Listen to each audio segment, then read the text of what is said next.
आज हम लोग पढ़ेंगे हीट चैप्टर। तो जैसा कि इसके अंदर हम लोग देख रहे हैं, इस पिक्चर के अंदर ये जो बच्चा है यहाँ पे, इसको क्या है, गर्मी लग रही है, ठीक है। और ये जो इसको सर्दी लग रही है, तो इसने स्वेटर पहना हुआ है। तो इस पिक्चर को देख के हम लोग ये समझ पा रहे हैं कि आदमी को पता चल जाता है कि उसको गर्मी लग रहा है या सर्दी लग रहा है। समझ में आया तो लाइक और सब्सक्राइब भी कर दीजिए हमें, ठीक है, कि वो फील कर लेगा और उसको पता चल जाएगा। लेकिन जरूरी नहीं है कि हर बार आपको फील करने से ही पता चले। तो आइए एक एक्सपेरिमेंट देखते हैं। इसी में हम लोग एक कंटेनर लेते हैं जिसमें कि गर्म पानी है, बी में हम लोग मानते हैं कि ये इसके अंदर ठंडा पानी है, और सी में हम लोग दोनों को मिक्स कर देते हैं। तो अगर हम लोग ए के बारे में बात करें तो कोई कहेगा कि गर्म है, और बी को कहेगा कि ये ठंडा है, और ये जो दोनों मिल गया इसमें क्या बोलेगा, उसको तो पता ही नहीं चलेगा कि ये दोनों मिक्स है, तो ये दोनों है क्या, ठीक है। तो ऐसे केस में क्या किया जाए जिससे कि उसको पता चले। तो सिंपल सी बात एक ये हो गई कि ये जो गर्म और ठंडा लग रहा है, ये कुछ तो है। तो ये क्या है, इसी को हम लोग बोलते हैं टेम्परेचर, ठीक है।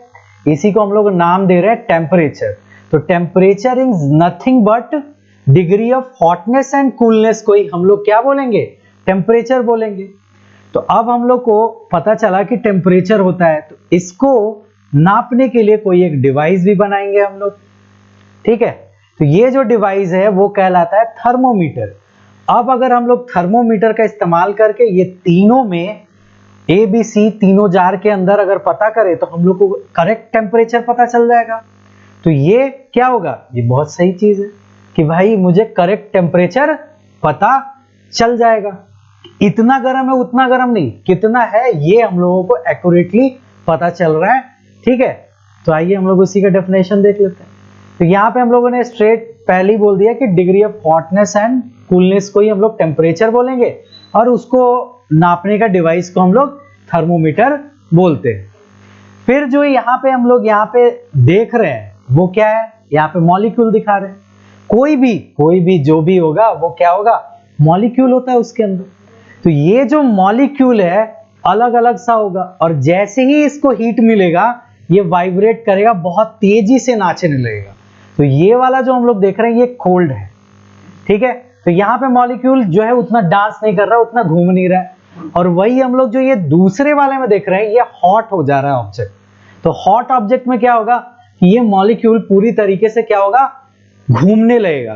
तो जो जितना बड़ा ऑब्जेक्ट होगा उसको उतना टाइम लगेगा। जैसे हम लोग की एग्जांपल ले लें कि एक छोटा सा पतीला लेते हैं और इसमें हीट करते हैं, और एक बड़ा सा लेते हैं, तो ये बड़े वाले में ज्यादा टाइम लगेगा क्योंकि इसमें मॉलिक्यूल ज्यादा है, इसको हीट करने में टाइम ज्यादा लगेगा। लोग अगला जो देखेंगे वो देख रहे हैं कि टेम्परेचर यूनिट्स क्या होते हैं। तो अभी तक तो सीख गए कि टेम्परेचर क्या है नहीं है। अब देखते हैं टेम्परेचर यूनिट क्या है। तो लाइक और सब्सक्राइब भी कर दीजिए हमें। अब देखते हैं टेम्परेचर यूनिट क्या है। तो टेम्परेचर यूनिट जो है तीन टाइप के होते हैं। एक जो हम लोग जिसको बोल रहे हैं डिग्री सेल्सियस, और उसी को सेंटीग्रेड भी बोला जाता है। तो इसका क्या है सिंबल, तो इसको इस तरीके से करते हैं ऐसे, ये डिग्री, सी मतलब सेंटीग्रेड या सेल्सियस। तो ये इस तरीके से चलता है। फिर है फॉरेनहाइट, फॉरेनहाइट का भी डिग्री, और एफ से फॉरेनहाइट, और इसमें केल्विन। तो केल्विन जो है ये एसआई यूनिट होता है, ठीक है। एसआई यूनिट का मतलब क्या है कि इंटरनेशनल सिस्टम है, यानी कि थ्रू आउट द वर्ल्ड जो है इसको हर एक आदमी जानता है। क्योंकि ऐसे बहुत सारे यूनिट हो सकता है, अलग अलग रीजन में अलग अलग चीज को प्रेफर करेगा, लेकिन केल्विन को इसीलिए एसआई यूनिट बनाया गया है ताकि आदमी को पता चल जाए। तो आइए देखते हैं, हम लोग तीनों में एक कंपैरिजन ले लेते हैं कि तीनों का जो बॉइलिंग पॉइंट है और जो मेल्टिंग पॉइंट है वो क्या है।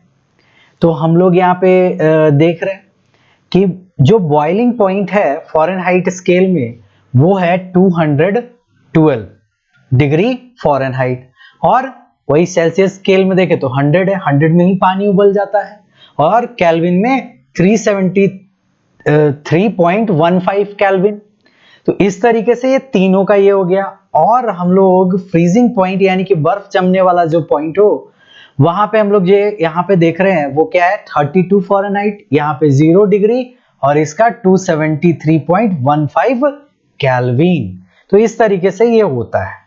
इसके अलावा जो है आखिर ये जो हम लोग नाप रहे हैं ये कैसे हो रहा है, तो ये वाला जो आप लिक्विड देख रहे हो इसमें यहाँ पे जो कलर्ड जो दिख रहा है हम लोग को ये लिक्विड है।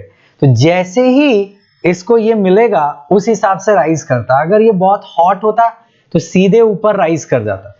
यानी कि जो लिक्विड है थर्मोमीटर के अंदर वो हीट होने की वजह से एक्सपैंड करता है और वो ऊपर की तरफ मूव करने लगता है, तो वही हम लोग को रीडिंग दिखाई देगा। और कोल्ड में क्या होगा कि वो जो है कॉन्ट्रैक्ट करेगा, यानी सिकुड़ सा जाता है, ये सिकुड़न में वो नीचे की तरफ आएगा तो हम लोग को ये दिखता है। तो इस तरीके से ये थर्मोमीटर जो है वो काम करता है। तो यहाँ पे कई तरह के थर्मोमीटर होते हैं, आइए उनको देख लें। तो पहला जो है जिसको हम लोग बोलते हैं क्लिनिकल थर्मोमीटर और लेबोरेटरी थर्मोमीटर। क्लिनिकल थर्मोमीटर बोलने का मतलब क्या है कि जैसे हम लोग हॉस्पिटल्स, हाउस होल्ड ये सब में जो इस्तेमाल करते हैं उसी को हम लोग क्लिनिकल थर्मोमीटर बोल रहे हैं। यहाँ पे देखिए ये इसमें ये लिक्विड लगा हुआ है और ये लिक्विड जहां रुक रहा है ये मार्क कर रहा है, उसी को हम लोग यहाँ पे मार्क पॉइंट कर लेते हैं। तो ये हो गया हम लोग का क्लिनिकल थर्मोमीटर। और दूसरा है लैबोरेटरी थर्मोमीटर कि जो लैब्स में इस्तेमाल किया जाए, साइंटिफिक इंस्ट्रूमेंट का इस्तेमाल किया जाए, जैसे हाई लेवल लिक्विड को मेजर करने के लिए इस्तेमाल किया है, तो वो हो गया लैबोरेटरी थर्मोमीटर। तो अब हम लोग इसी को एक एक करके एलोबरेट कर लेते हैं क्या क्या है। तो यहाँ हम लोग बात कर रहे हैं क्लिनिकल थर्मोमीटर का। तो यहाँ पे देखिए ये थोड़ा सा ये मुड़ा हुआ जैसा है, ये क्यों है? ये जो इसमें लिक्विड है जब आप किसी को नापते हो, जैसे कि घर में जो थर्मोमीटर है उसको हम लोगों ने क्या किया, ये जो टिप है उससे लेके ऐसे उसके मुंह में या फिर उसके कंधे में लगा दिया और ऐसे करके चेक किया, तो ये क्या होगा धीरे धीरे राइज करेगा। तो राइज करेगा तो ये वापस लिक्विड नीचे की तरफ नहीं चला जाए, इस वजह से ये जो है ये मुड़ा हुआ रहता है। इसको जो है किंक भी बोलते हैं। ये इसीलिए होता है ताकि ये नीचे मूव करके डाउन नहीं चला जाए। जैसे हम लोग ऐसे नापेंगे थोड़ी देर के लिए रहेगा, उसको ऐसे हम लोग देखते हैं। तो और एक चीज देखे होंगे आप लोग कि ऐसे करके ऐसे क्या करना होता है, झाड़ना पड़ता है, तब ये लिक्विड नीचे जाता है। तो इसका रीजन यही है, किंक है, ये प्रिवेंट करता है कि आसानी से लिक्विड नीचे नहीं जाए। ठीक है, तो यही लिक्विड आगे बढ़ता है और जहां पे रुकता है हम लोग उसी को नाप लेते हैं। तो उसी को हम लोग क्या बोलते हैं, क्लिनिकल थर्मोमीटर। तो ये जो क्लिनिकल थर्मोमीटर है इसमें हम लोगों ने बात कर ही ली कि क्या है, इसके अंदर किंक होता है जो कि नीचे जाने नहीं देगा, बेंड होगा, उसी को हम लोग किंक बोल रहे हैं। और ये लिक्विड वहां पे जाएगा और इस तरीके से वो नाप सकते हैं, हम लोग देख लेंगे। कई बार क्या होता है ऐसे सेम दिखता है तो उसको एडजस्ट करता है आदमी और जो है ये यहाँ पे उसको इस तरीके से देख लेगा कि ये कहाँ पे बन रहा है, तो वो उतना होगा। अब बात कर लेते हैं कि जो ह्यूमन है, ह्यूमन का कितना मिनिमम होना चाहिए। तो मिनिमम सेल्सियस के हिसाब से बात करें तो 37 डिग्री सेल्सियस होना चाहिए बॉडी टेम्परेचर। अगर इससे ज्यादा है तो इसका मतलब है कि वो आदमी बीमार है। ठीक है, उसको बुखार हो गया है, फीवर हो गया है। ठीक, ये बात समझ में आई आपको। इसके अलावा जो क्लिनिकल थर्मोमीटर है उसका मिनिमम नापने का जो है वो है 35 डिग्री सेल्सियस और मैक्स ये 42 डिग्री सेल्सियस होता है। तो अब ये क्यों मैं बता रहा हूं कि 35 से 42 डिग्री सेल्सियस है। मान लीजिए कि आपको ये मन करा कि मेरे घर में तो ये क्लिनिकल थर्मोमीटर है, मैंने जो खीर बनाया हुआ है उसका टेम्परेचर नाप लूं, तो क्या होगा? कभी आपने सोचा है?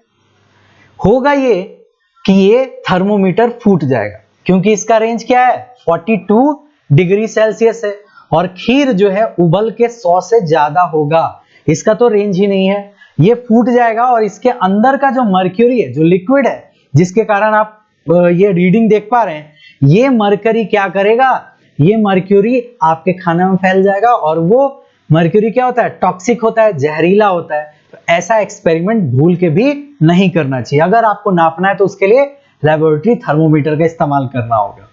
ठीक है, आगे बढ़ते हैं हम लोग। आया तो लाइक और सब्सक्राइब भी कर दीजिए हमें। आगे बढ़ते हैं हम लोग।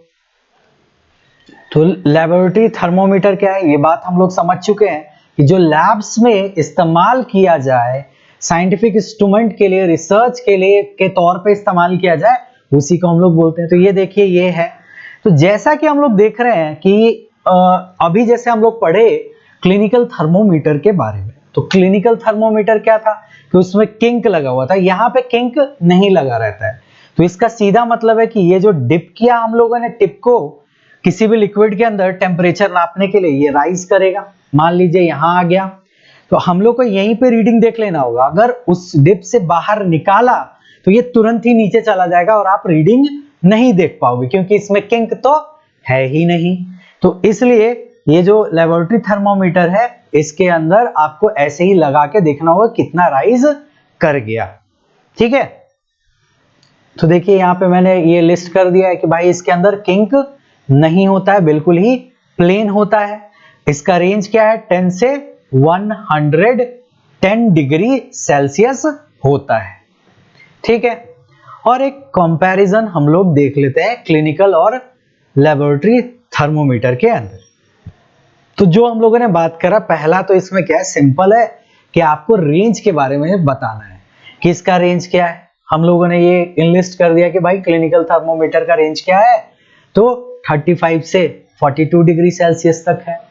फिर लेबोरेटरी वाले का क्या है, 10 से 110 डिग्री सेल्सियस तक है। फिर और एक क्या बात किए थे हम लोग कि किंक होता है इसके अंदर।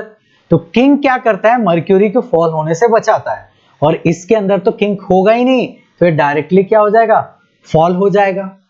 इसके अलावा फिर जो हम लोग अगर नेक्स्ट बात करें, वो क्या होगा, थर्मोमीटर को हम लोग क्या करते हैं, मुंह में ऐसे लगाते हैं या आर्मपिट में लगाएंगे और उससे मेजर करते हैं। इसके अलावा जो दूसरा वाला हम लोग यहाँ पे बातचीत कर रहे हैं, वो क्या है कि इसको लिक्विड में डायरेक्ट लगाए और वैसे ही देखना होगा, क्योंकि इसमें किंक मौजूद ही नहीं है, तो तुरंत डाउन चला जाएगा। तो इसको बचाने के लिए हम लोग को ऐसा करना होगा। इसके अलावा मर्क्यूरी को नीचे लाने के लिए हम लोग को जर्क करना पड़ता है, इस तरीके से क्या है, शेक करना होगा उसको, तभी वो नीचे जाएगा। लेकिन लेबोरेटरी वाले में डायरेक्टली ही चला जाएगा, हम लोग जैसे ही निकालेंगे। और ये किस काम आता है, यूज क्या है इसका, ये बॉडी टेम्परेचर को नापने का काम आता है, और ये लेबोरेटरी में जो भी केमिकल होगा उसका इस्तेमाल करने के लिए काम में आएगा।